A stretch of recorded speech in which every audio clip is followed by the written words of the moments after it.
And identity is the other one. If they can know that they're loved by this guy, if they can just finally realize as humans, if they can finally realize that they're loved and accepted by the Father, no matter what their behavior looks like, that they're loved already. They have the favor of God on their lives. If they can realize that, then we're not going anywhere, guys. Listen. Pull up real quick. Listen. Here's the deal, guys. We have got to keep them away from Him. At all costs, keep them away from getting close to Him. Because the closer they are to Him, the harder our job is. And the more they place their identity fully in their Father, it's going to be dangerous. Believe me, guys, we don't want that.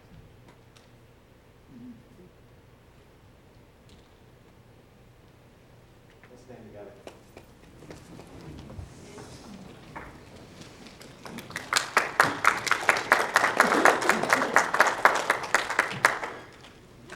Close your eyes with me. Just let the Holy Spirit speak to you.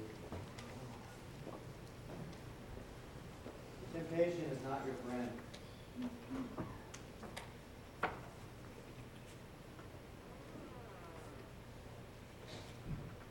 Temptation is your enemy. Temptation comes from your enemy.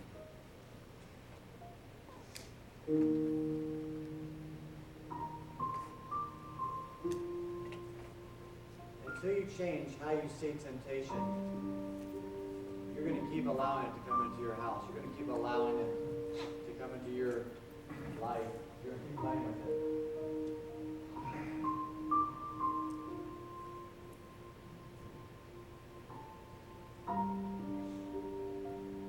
The goal of temptation is to keep you following your Father, walking with Him.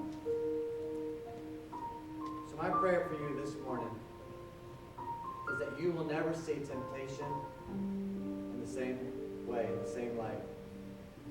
That when you see it coming, whatever form that temptation comes for you, maybe in the physical form, the five senses, that's where temptation seems to hit you. Through taste, through touch, through seeing, through smell, through hearing.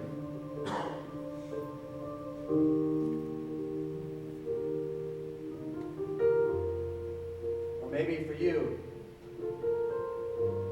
it's the visual, and it's more than just looking at something. Visual temptation is allowing what you're seeing to come into your soul. That's what Jesus said. That the eyes are the lamp unto the soul. So what are you looking at in your soul? What are you looking at? What are you meditating upon? What are you desiring? That's keeping you, hindering you from walking with the Father. At the Power and Love Conference, Todd White, he identified one of those temptations. It's the third one, the temptation of pride. Pride that says, look at me, look at me, look at what I have, look at what I've done. Look at how smart I am, or how good I look, or how great I am. So Todd White said this.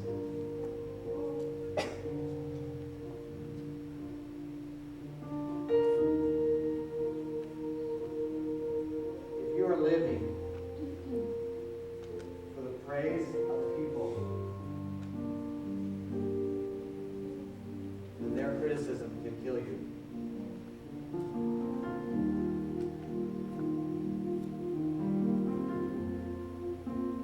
See, that third temptation, pride, is rooted in insecurity and fear.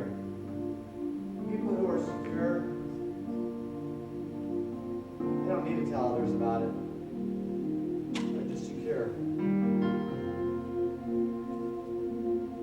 Is your identity in being a son, being a daughter? When your identity is in your Father, pride won't take root in you because you already know who you are. So which of these three do you struggle with? Which of these three does the enemy use against you to take you, to keep you from walking walking with the Father. Lead us not into temptation. Is the prayer, Father, make me aware of my own vulnerabilities, my own weaknesses, the things that keep me from following you, from walking with you. Open my eyes up to the end game, to this temptation, to what it's going to lead me to, the destruction, the pain.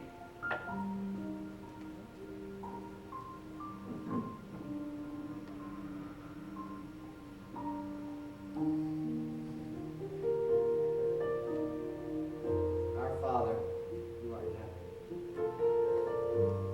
Our Father loves us.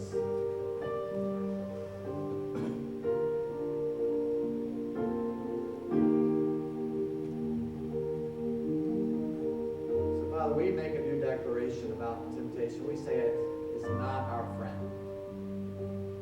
It is our enemy. It comes from our enemy. It comes from the world.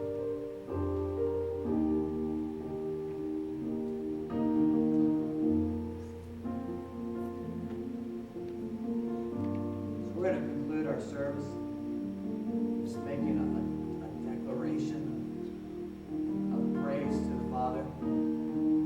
As Pastor Chuck leads us in this worship, just really sing it out to Him. When you walk with the Father, you won't want what the world has. It won't appeal to you.